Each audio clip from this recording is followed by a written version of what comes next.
Hello everyone, I'm Sara Dorman. I'm going to talk to you a little bit about the honors dissertations. This presentation is particularly for students who are on the third year abroad and who therefore weren't able to attend the session that we did as part of research design for politics and IR, which all the third year students in Edinburgh were invited to attend. I'm going to start by just making sure everyone understands what a dissertation is. It's a 10,000 word piece of writing. It's obviously longer than most things that you will have written up until now, but it's also intended to be not just longer, but more in depth. It's an opportunity to really dig into a question, a puzzle, a set of issues that you're particularly interested in, and really spend enough time reading and writing and thinking about them with guidance from a supervisor that you can actually say something hopefully interesting, but something a bit more sophisticated, a bit more nuanced than you might be able to do in an essay, which is usually written at a relatively short time and is quite a lot shorter than this. Dissertations can be based primarily on library sources, that is secondary literature, really just engaging with debates in journal articles or in books, and that may be particularly suited to a political theory dissertation or to some forms of IR dissertations, but it really pretty much any dissertation can draw on those sorts of sources. But we'd also really like to encourage you to think about doing a bit of data collection on your own so that you have some data that you've collected that allows you to then speak to those broader debates and make your own contribution to them. And that can be through interviews, participant observation, surveys, even either surveys you've designed yourself or using data that exists, looking at content analysis of newspapers or discourse analysis, looking at posters, campaigns, speeches, any sort of sources really can be used here. Although you'll want to think about the resources that you have in terms of time, in terms of your own skills, in terms of expenses, and so you need to match your question to those sorts of things, the skills, time, and resources that you have at your disposal. The other real difference with a dissertation from just an extended essay is that it is independent work. You'll be expected to identify your own research question, to think for yourself about, to identify sources for yourself, to think for yourself about the structure, how you're going to make your argument and how you're going to develop it. You'll get guidance from a supervisor who will read some but not all of the dissertation before it's submitted. And we'll also encourage you to talk to other academics and other people for input as well. But it is really your own project. And so those are the key factors that differentiate it from the types of coursework that you will have done up until this date. Crucially, a dissertation is worth 40 credits, which is the equivalent of 2 semester-length courses, so it's a full year course. That means that it really weights a lot in your degree classification, especially for those of you who are on your junior year abroad, because it makes up a third of the weighting of your the overall marks that go into your degree classification. So it's up to you really to make sure that you actually put in the time and effort that is equivalent to the sort of time and effort that you put in for 2 semester-length courses. And it's important that you do that because of its weighting. The good news is that for the most part, in recent years, junior abroad students have tended to do very well on dissertations, and in fact students writing dissertations as a whole tend to get higher marks than they do on honors options courses. So roughly 30% of students writing dissertations in politics and IR in the past 2 to 3 years have gotten first class marks on their dissertations, which then has a nice bump up effect on their overall degree classification as well. So there's a real opportunity there to really make a big impact and to really show us the skills, your originality, your thought, the effort you've put into it. It's a real opportunity to show off, but it is assessed at 100%. The mark is based entirely on the work that you do, that you submit at the end of that time. So you really do need to plan ahead and put that investment in. Because of the weight on that one piece of coursework, that one dissertation and the impact of it on degree classifications, as well as just academic good practice, we ensure that every dissertation is marked by at least 2 members of staff. Sometimes they will be seen by more members of staff or by our external examiner. But normally one of those members of staff is your supervisor, and normally one of them is someone outside who's not read any of it and who's essentially there to make sure that you're being assessed fairly and that the marks are equitable across the entire course. So there's we take it seriously as markers, but we also expect you to take it seriously as students. The dissertation is compulsory for single honors students, so if you're taking a politics degree or an IR degree, you will be automatically registered for the dissertation courses. Most junior honors students also have to write a dissertation, either in one or the other of their subjects. So for most degrees, you don't have to write your dissertation in politics or IR. You might be able to write it in your other subject, but you have to make that decision. You have to choose that, and you need to make sure that you're registered for the correct course. So if you're a sociology and politics student, you need to make sure you're registered for the politics dissertation if that's what you want to write, and vice versa. There are a few differences in some of the degrees. As I said, most students have a choice. Some students are required to write their dissertation in one area or in the other. So do check path, check the drips, talk to your personal tutor if you're not quite sure what the regulations are that relate to you, and make sure that you understand how it works and what's expected of you, and that you're signed up for the right thing. I'm going to talk briefly about the schedule that we'll go through next year, just so you have an idea of what's coming up, and then I'll move on to talk a bit more about what you should do in getting started for next year. So first, in the first week of semester 1, we'll ask you to submit to us your topic that you want to do research on and a preliminary research question, and I'll talk about that a bit more in a few minutes. That will be done via the Learn page. That's why it's so important that you're signed up for the course, because you'll be getting all of the rest of this information and contacts from the Learn page for the dissertation course. So there's a politics dissertation course and an IR dissertation course. After we get that information, we will use what you've given us to allocate supervisors, and in probably the second or third week of semester 1, you'll have an opportunity to meet with your supervisor, get some feedback, and get started. In semester 1, we're going to ask you to do one piece of formative assessed work. That means you submit something that we're able to give you feedback on. It's required that you submit it. It's a pass-fail assessment. We're not going to give you a mark on it. What we're going to do is give you lots and lots of feedback on how to make it better. And that's really how you work with a supervisor. Our job isn't there to say, okay, this is all right, or this is a 63 or something. It's to say, this is good, this is where you've gone in the wrong direction, this is what you could do to strengthen it and to make the rest of your work better. So that's what we mean by formative assessment. And it's really about helping you get started and get on the right track for your dissertation.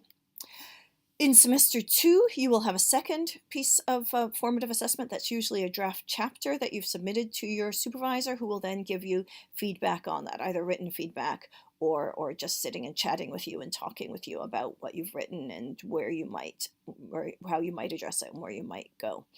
You will then spend the rest of semester 2 working on writing the rest of the dissertation, discussing it as appropriate with your supervisor, generating a draft dissertation, and really important to save time at the end for revising and proofreading, because again, that's really crucial in the dissertation. Really, that process of revising, of thinking about things, of making sure that you've not made any stupid mistakes or left any things in that shouldn't be there, but that you've really produced a strong, coherent piece of work. There are dissertation marking criteria on the school website that I'd really encourage you to take a look at, so you get a sense of what we're looking for in a dissertation. It's not that different to what's expected in a normal piece of assessed coursework, but there are specific criteria for the dissertation, and in those you can see, because of that time, as I said, you expect a more in-depth piece of work, but also a piece of work that's clearly been revised and had some attention paid to its formatting, its styling, and the effectiveness of your writing in it. The big important deadline next year is noon, Monday the 24th of April. That's very unlikely to change, so you can put it in your diary now. That's when the dissertation will be due. And really crucial that you're working towards that date. You're aware of that. It seems very far away now, I'm sure, but next semester it will start to loom a bit more largely in your plans for your project. Excuse me. In order to help you with that process of writing this big piece of work, we'll have a series of different meetings that will be run by Dr. Mihaela Mihai, and she will run 3 full class meetings, which are basically like big sessions where everybody who's writing a politics or IR dissertation comes together to make sure that everybody understands about the deadlines, about what's expected of you, and kind of the big picture on the dissertation. And one of those will be in September, and then another one in December, and another one in March. But in addition, we'll also be doing 3 sets of skills-based workshops, so you'll have a chance to really get a bit more hands-on with some skills, talking to academics and your colleagues about crucial skills that you've learned over the years, most of them, but how to apply them particularly to your dissertation. So things like structuring an argument, writing effectively, reviewing the literature. And one thing that you won't probably have come across before is writing an abstract, which is part of a dissertation, but it is a skill set you've probably not picked up on before. You may have seen abstracts, but you've probably not been asked to write one. So this is a good opportunity to think about how do you do that. It's also a really good tool for figuring out what your dissertation's about and making sure that you've got a clear, well-focused piece of writing, because you have to sum it up in just a few words. So those workshops will all be announced, again, via the Learn page, and most of them, the details will be in the course book as well when that's available on the Learn page. And all of those will be things that are opportunities for you to take advantage of to ensure that you're producing as good a piece of work as you're capable of. Oops. So as I said, it's really important right now that you register for the dissertation courses when they come up. Make sure you're in the right course. If you're a single honor student, that will happen automatically. You don't need to worry. For the rest of you, you should really make sure that you're registered for it. As I said, the final handbook and the submission form will be on Learn in September, so it's important that you're aware of that and that you're signed up in time so that you don't miss the announcement of the full class meeting, which will be probably in week 1 or 2 in September. That'll help you get started on the whole process, and again, be a really good opportunity for you to ask any questions you've got and to start thinking a bit more concretely about the dissertation. Third year students this year have had the opportunity to take a new course called Research Design in Politics and IR. It's been compulsory for some of them, others of them have taken it as an option. And that's a course that's aimed at helping students think about designing research, whether for their dissertation or future work, understanding a bit about how you identify a research question, how you review literature, and then how to collect data, how to decide what data method to use, the strengths and weaknesses of data collection, and how to then write up a research project. That course is going to be offered again in semester 1 next year. And if you're a junior year abroad student and you've not taken a similar course while you've been abroad or picked up those skills, maybe through a sociology course or another course that you're signed up for next year, we'd really encourage you to take it if you are going to be writing your dissertation in politics and IR. The 4th year students who took the course this year, even though it was in the 2nd semester this year, found it really useful and have been really enthusiastic about how helpful they found it in writing up their dissertation. So do please consider that when you're choosing your courses for next year, that might be a useful course to take. As I said, if you're going to take a similar course in another subject area, I don't think you should feel pressurized to do both of them, but the crucial thing is that you've got most of these skills under your belt, that you're familiar with them when you're then starting to write the dissertation. So next few months, enjoy the end of your term, your time abroad, have a bit of a rest, a break over the summer, but also try to keep a bit at the back of your head thinking about what sort of a dissertation topic you might want to identify. So this might be something that comes from a course that you've really enjoyed. It might come from an internship you've done, work you've done, a personal experience that you've had where you've really been puzzled by a policy decision that's been taken, or something that you've seen reported in the media, or a debate in literature that you've read, something that really captures your interest, that's puzzled you, it's really made you think, I want to understand more about that, or that you've got a hunch about, you've got kind of an idea that you might be able to explain something that hasn't necessarily been explained clearly before, or that you just want to contribute to a debate on.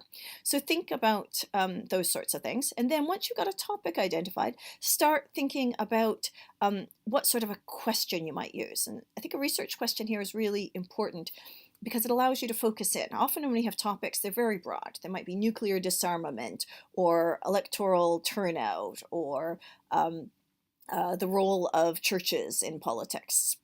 A really big topic. A research question helps you focus in. And I've not said narrow in, because I think often people talk about narrowing in their topic, but it's really helpful. Don't think about narrowing, but think about focusing. A question helps you identify, and think about if you had a microscope or something and you're kind of focusing in with the lens to get a really clear picture of what it is you're trying to understand. A research question allows you to do that. It allows you to kind of take a slice across something and hone in on the particular thing that you're interested in and the question that you want to answer. Now, you might not find the term research question terribly helpful. You might want to think about a problematic, which might be a more common term used in more sort of critical approaches, or post-structural approaches, that sort of a thing. And that's fine too. Find that puzzle, that problematic thing that it is that you want to explore and try to make sense out of. You might find talking about a hypothesis is more in keeping with the way you approach research. So you've got a hunch, you've got an idea, you've got a hypothesis about something that you then want to go out and test, whether through an experiment, through collecting data, however you want to go about doing it. And as that suggests, the other thing that you might then move on to thinking about is your possible methodologies. So what methods would allow you to explore that research question? What sort of data might you need? What sorts of sources might you need? If you did have a hypothesis, do you want to try and run an experiment? There are certain ethical things you'll need to think about, but it's certainly possible. Would you want to try and do a survey or a focus group or some other way of trying to pull up that information? All of those are completely doable within the scope of, as I said earlier, your resources, your time, your own skills. But start thinking about that so you've got a bit of an idea in your head, so that when you're telling us your topic and your research question, we've got an idea of that. Say if you want to work on humanitarian intervention, is this from a normative angle? Do you really want to look at kind of the ethics and the justice issues around humanitarian interventions? Or are you really interested in the politics? What is it about international law, international institutions, about the realpolitik of the big powers that prevent humanitarian interventions from going forward in particular cases? So have a bit of a think about the way you're approaching your topic, the particular focus you want to take. The clearer you are on those things, although they will continue to evolve and we're not going to force you to stick to it. We expect those ideas to change and evolve as the year goes on. But the more thinking you've done about it, the better placed we will be to advise you on it when you're getting started. So again, as I've just outlined, just to spell it out really, really concretely here, what you really want to be doing is moving from a topic to a research question, from something that's descriptive to something that's analytical. And again, if you look at those marking criteria, both for essays and for dissertations that I mentioned, you'll see that the top marks, the things that are getting marks right up here at the firsts, the high 2 ones, they're ones that are defined as being analytical. There are cases where people are engaging with the literature, they're being analytical, they're not being too descriptive, which is what you tend to get under categorizations for, say, 2 2s or lower 2 1s.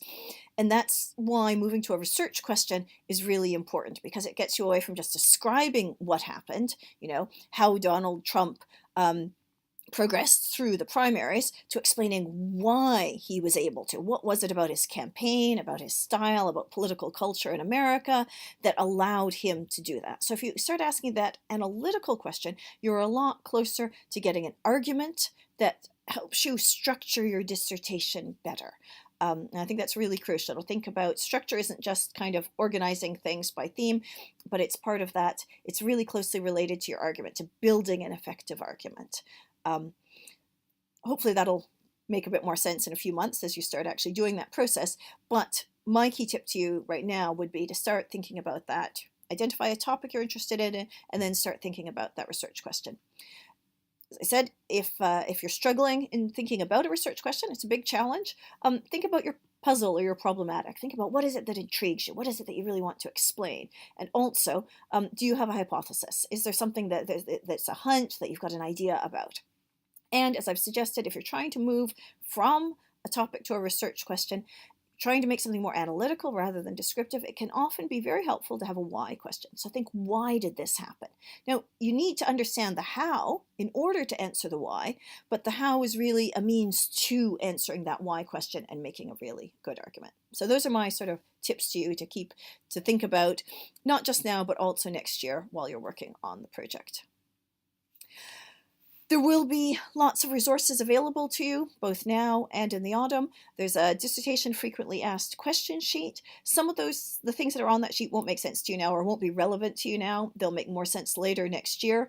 So do remember to go back to them when you start having more questions. Similarly, the course book that you've got has tons and tons of useful advice, or the course book that you will have. I'm not sure if it's online quite yet. It will be there. That will have lots and lots of useful information, useful advice to you that you'll be able to apply as you're working on your dissertation. There's a really useful book, Doing Your Undergraduate Social Science Dissertation. It's available in the library in hard copies, but it's also an ebook. So if you're logged in through MyEd, you should still be able to access the library and get access to this book. There are lots of other books on doing dissertations. If you find some of them were useful, by all means use them. But I found this book, which developed out of this website, to be really well suited to our students, and really helpful, practical guide. In the Research Design, Politics and IR course, we've been using this textbook by Bryman on social research methods, and it also has an awful lot of useful advice on writing dissertations and designing research, but also on writing up, on literature reviews, on research questions, and writing up a dissertation. So I'd also encourage you to take a look at that. Unfortunately, it's not available as an ebook, but it is available in lots of issues and lots of copies available in the library. If you're taking research design, you might want to buy a copy of it, but you're by no means required to do so. So that's my quick run through the issues, the things we talked about with the third years who were in Edinburgh, so that those of you who are on your junior year abroad have a good sense of what's going on. I'm sure you will have questions, but I hope that we've managed to spell out some of the major issues, and if we take a look through the materials that are on the website, you'll have a good idea of what's expected of you now, what's going to be expected of you in September, so that you're in a really good position to get started working on your dissertation. We're really looking forward to working with you on that. So as I said, enjoy the rest of your time abroad, enjoy the summer, and hopefully come back in September all set to get started on this